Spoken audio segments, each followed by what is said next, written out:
One of the comments that I regularly get is that we would love to do those projects that you do, or the repairs that you do, or build the builds that I do, but we don't know how to solder, or we don't like soldering, or we can't solder that, we can't do surface mount. And so today I thought I'd do something a little bit different, and I have got some of these. These are practice soldering kits. So you can get two types of kits. You can get surface mount kits, and this is a surface mount kit, and you can get through hole kits, and this is a through hole kit. The through hole kits in particular tend to be something that is vaguely useful, like it could be a radio, a clock, a little LED game thing. There's a whole bunch of them. You can get them from places like AliExpress and Amazon even, and other places as well.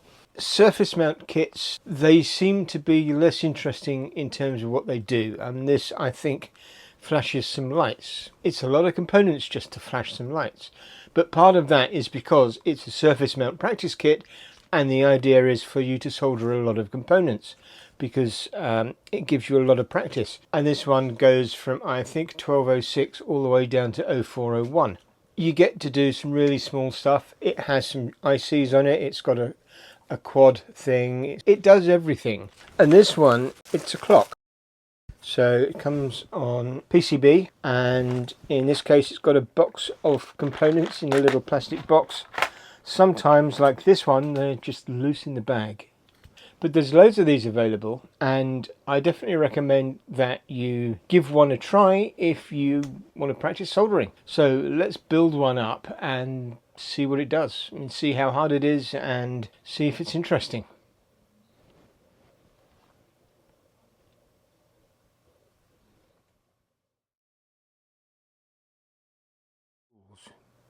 I quite often like to use a soldering mat. This is heat resistant. I'm not sure that the anti-static mat that I have on the table is particularly heat resistant, but this should be. This came from Amazon. I can't remember how much it was. It's a Prerequisites brand.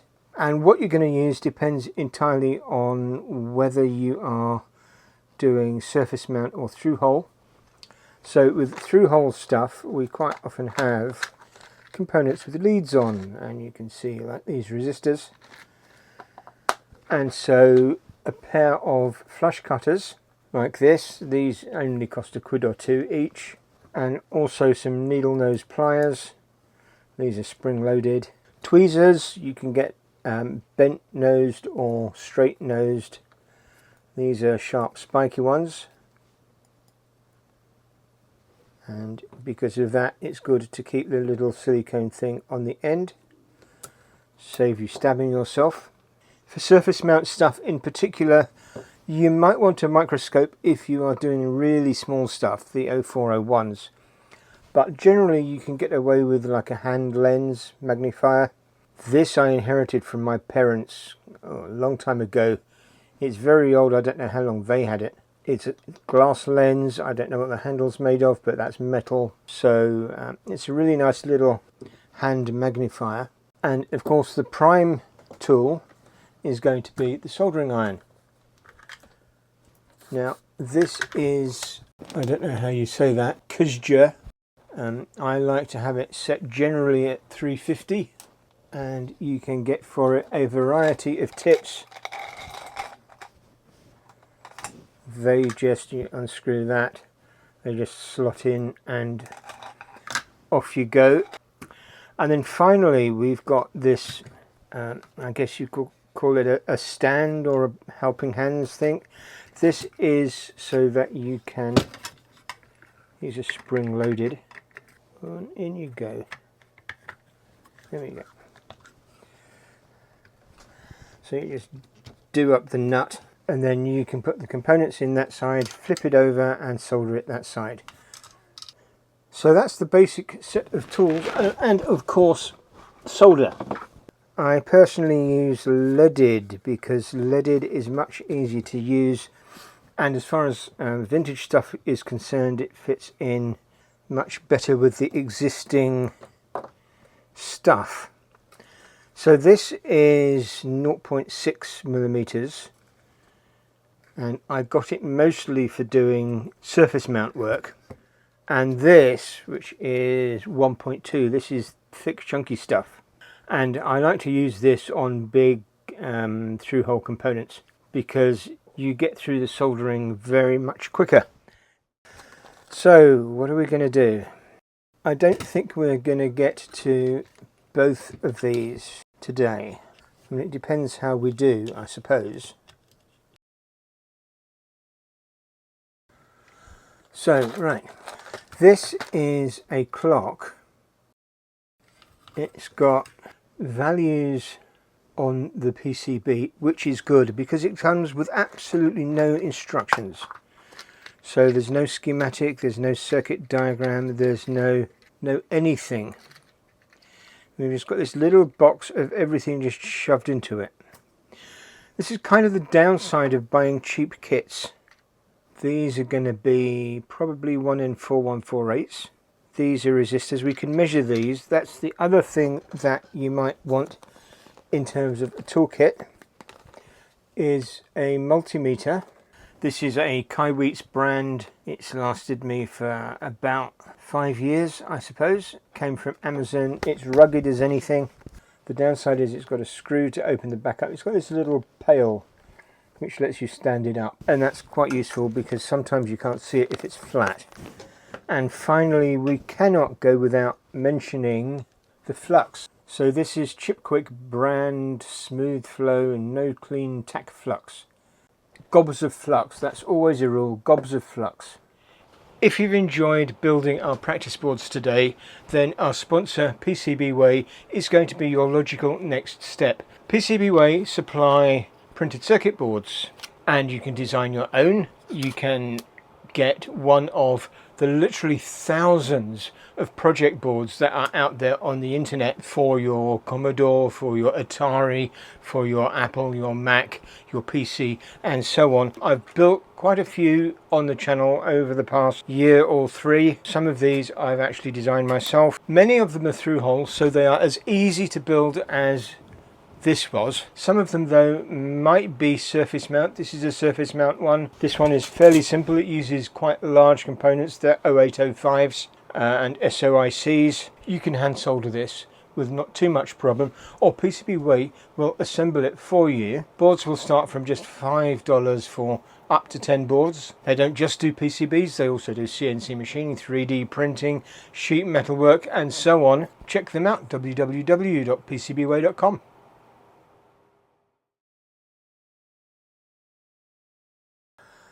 So shall we try and build this?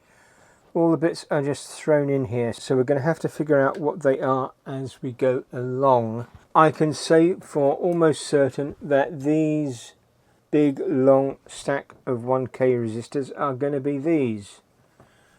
And we can look at the color code, brown, black, red. Generally with these ones they are 5% because they're sort of tan color. The blue ones that you see are 1%, and they are much harder to read the color codes on them. So they have 5 bands, these have 4 bands. So the band on the right is going to be gold or silver, and that is the tolerance. And then you read it from the other end, so whatever end is not the gold or silver end generally follows the rainbow. Black, brown, red, orange, yellow, green, blue, violet. So black is 0, brown is 1, red is 2. So we've got black, brown, black, red, 1, 0, 2. So that is 1K, 1, 0 and 2 zeros. The last band there is the number of zeros.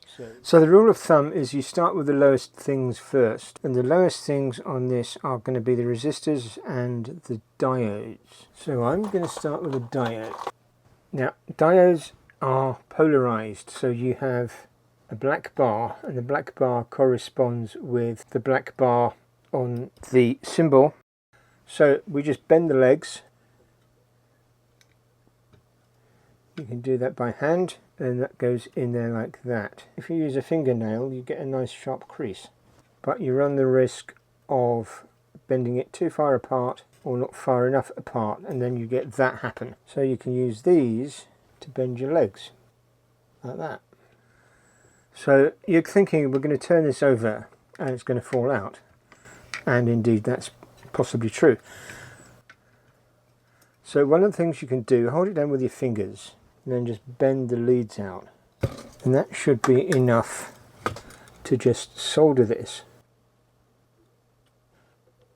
Oh, one thing I should have done and I didn't do. So now we've soldered it, and we can check on the other side that it's reasonably flush.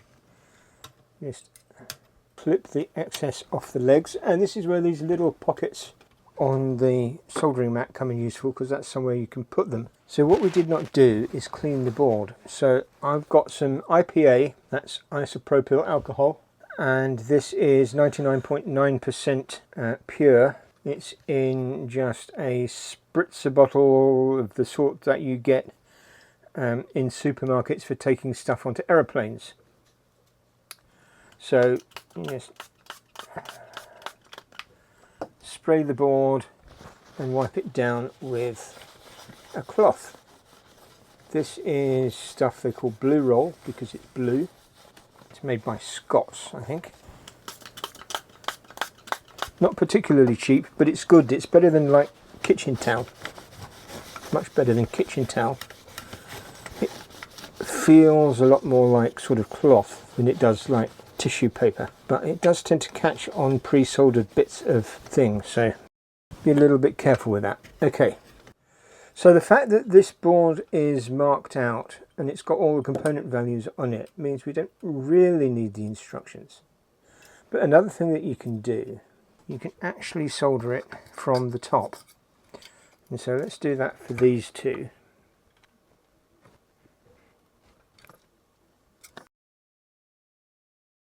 There we go. And if you want, you can just touch them up on the underside, or you can just do one pin on the top. It's your board. We clean it up afterwards anyway. I like to hold the leads as I cut them just so that they don't fly everywhere, because if they go into the carpet, who knows what will happen. They'll get trodden all over the house and they'll stick in your feet and goodness knows what. So that's the diodes. Let's now turn our attention to the resistors.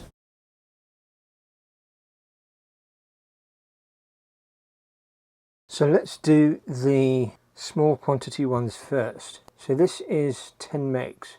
Here, now resistors are not polarized, but I like to put them in so that they read in the same direction as the legend, which means, and let's just offer it up to give us an idea of where the bend's going to be. Okay, so it's quite close to the body, so that's going to go in there like that. Spread the legs out underneath. Then this one is 100k. Because it's so close to the body, you can just bend it by hand, I think.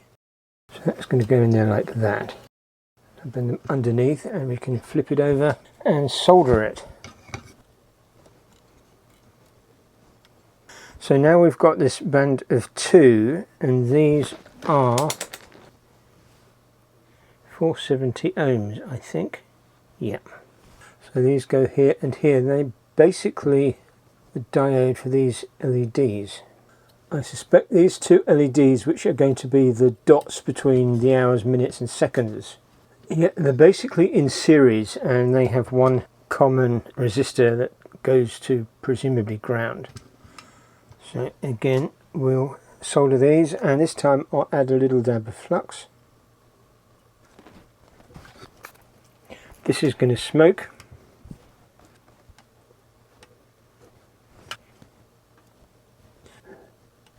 But you see, when you use flux, you get this big gob of flux where you soldered, and that actually looks like it didn't take.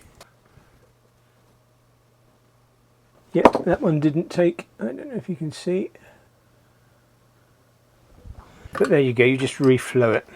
So I'm not going to make you sit through all of these. I will turn the camera off, do these, do all the 1Ks and come back when they are done.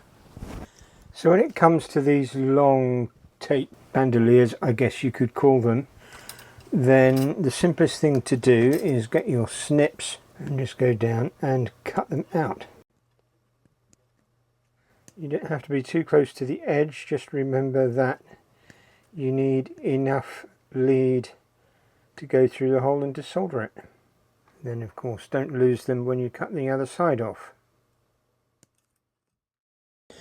Now you don't have to have the workpiece in the grippy things, the stand. You can just do it straight onto the mat, like I'm doing here for these last few, because sometimes it's just easier and more convenient. And there we go, 42 resistors all in a row. Interestingly, we've got some left over.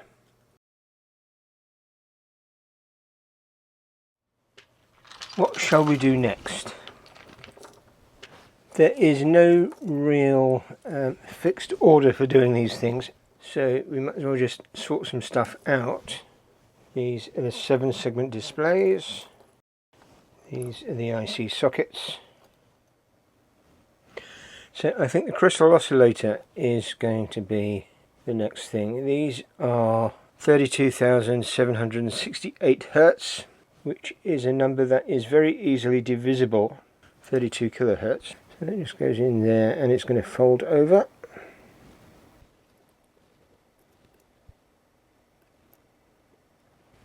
One thing I didn't mention before is the fan. So this is just to basically blow the fumes away or suck the fumes away. It's simply a 12 volt case fan from a PC stuck in a 3D printed case with a switch on the back, 12 volt brick power supply. Turn it on.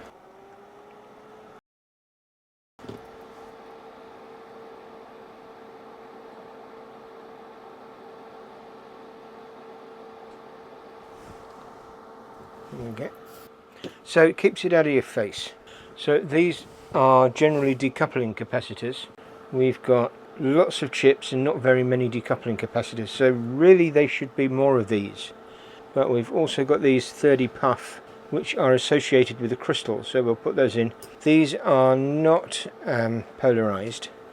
So this is going to be 32 kilohertz, and that is a number that is a very nice binary number that's easily divisible by 2 and will eventually come down to 1 hertz through a series of dividers. And that's something you quite often see in computer circuits where you've got a 16 megahertz crystal, and that's typically divided by 16 to give you a 1 megahertz clock. So it's divided by 2 and then divided by 2 and then divided by 2 and so on. These might actually be a bit higher than our sockets. Let's just try a socket. Let's see, socket and C. Ha ha ha ha ha. Yeah, they are slightly. Okay, so I suppose we should put the sockets in next. And here these are definitely polarized. Although they're just a socket, you can see there's a notch in one end, and that corresponds with the notch on the board. And these just all go in here, and we make sure that we have the right number of pins with the right number of holes. And they're the right way round, because these are not all the same direction. It's notorious that these have bent pins, so especially when they're just all chucked in a box. So another use for the pliers is to straighten any pins out. It's very easy to get these in, solder it up, and you discover that one leg is folded under. Now in theory you don't necessarily need sockets for chips, because you could solder them directly in. And in fact a lot of factory boards you will find that the chips are soldered directly in. But the downside to that is if you make a mistake or the chip dies, then you can't easily take them out. You have to unsolder it. Now I'm sure you can see what is going to be the problem here, that notably when we turn it over these are all going to fall out. And so we come to yet another piece of the PCB maker's arsenal, which is masking tape, or in this case what is known as blue painter's tape. And what we can do with this is stick these down. Blue painter's tape comes in a variety of colours. You can get it from some hardware stores, from Amazon and so on. You can also get the regular white masking tape. It's just as good. There we go, here's a roll. So because that's only held down with tape, what we're going to do is top and tail these sockets, and basically that just involves soldering opposite corners. So there, there, there, and then what we do, we simply turn it over, take the tape off, and now with our finger on the back but not touching the hot pin, just go over it and give it some pressure, and that will make sure that it's actually flat, and then we can solder the rest of the socket. There we go, and we can give it a visual check that they are all flat, and then we just solder them all up, and you don't need to watch that.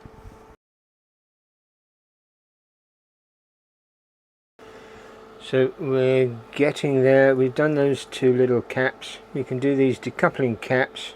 They're not polarized, but I do like just to have the writing on them go in the same direction. What's interesting is they're slightly too big for the holes, or at least the holes are slightly too small for these caps. They come in a variety of sizes, and they all do the same job. So if you're designing the board yourself, then it pays to know which capacitor you plan to use and make the footprint accordingly. That one is, the footprint is the other way up to all the other footprints on the board. You can see the writing is upside down. Let's try using a bit of flux on this. There is flux inside the solder, but sometimes it's either not enough, or maybe the board doesn't stick to it very well or something. So use extra flux, and don't be afraid to use extra flux, but be aware that it is going to smoke. So we're getting there. We've got some switches, capacitor, and the LEDs to go. Now we'll do the small LEDs next. LEDs are polarized. There is an anode and a cathode. The anode is positive and the cathode is denoted by a flat bit on the side of the disc, and you can feel that there, but the cathode is also the short leg, so the long leg is the anode, and the anode is positive, and in this case the positive is marked on the PCB, so we know which way round it goes. And those, we're going to solder one leg because this is kind of wobbly. Going to solder one leg and then make sure they are fitting correctly before we solder the other, otherwise they'll end up wonky at an angle.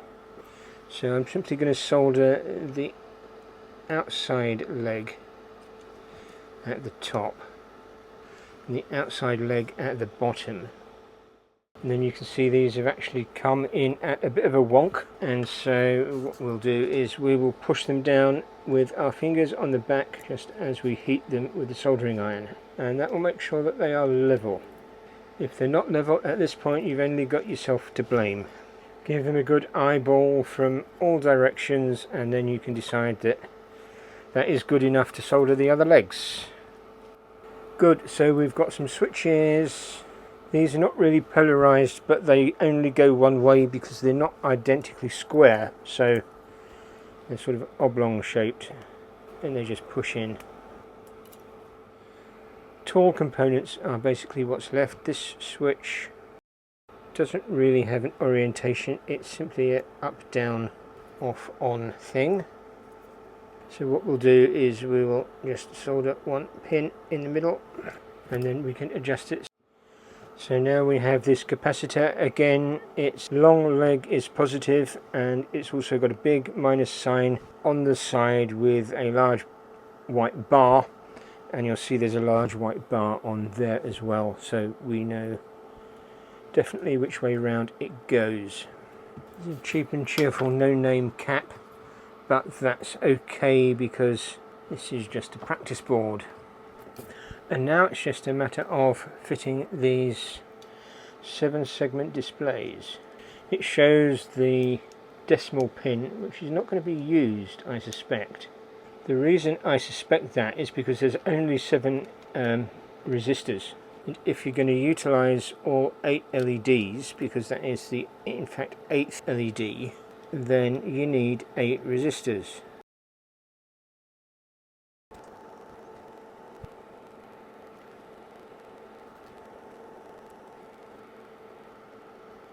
So at this point all the soldering is done and we can clean up the board because this is a bit gungy and messy. Another thing you can do for cleaning is use these sponges. So what these are little foam sponges that rip into small squares, and you can take your tweezers, soak them in a little bit of IPA. Be careful how you grab them, you don't really want to scratch the PCB. But you can see this picks up quite a lot of gunge, and I find these to be quite good. So there we are, that's our board soldered. So the last thing to do is put in the chips.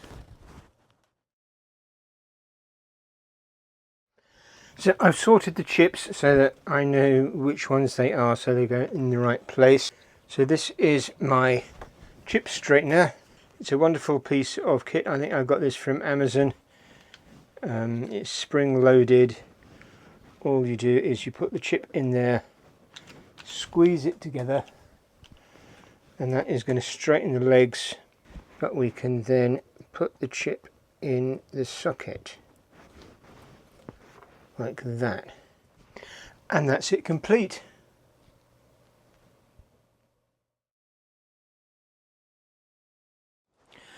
So let's give it a try. So I've hooked up a power supply, and the power supply is simply a lead going to a USB plug. You can get these quite cheaply from AliExpress or Amazon or stuff. They're just called USB-A shells, and basically they come as snap together halves and a little thing that you can solder. Basically 5 volts, that is ground, and the 2 middle pins are the data pins, and then you just plug it into a USB. So let's give it a try, shall we? I have no idea what it will do.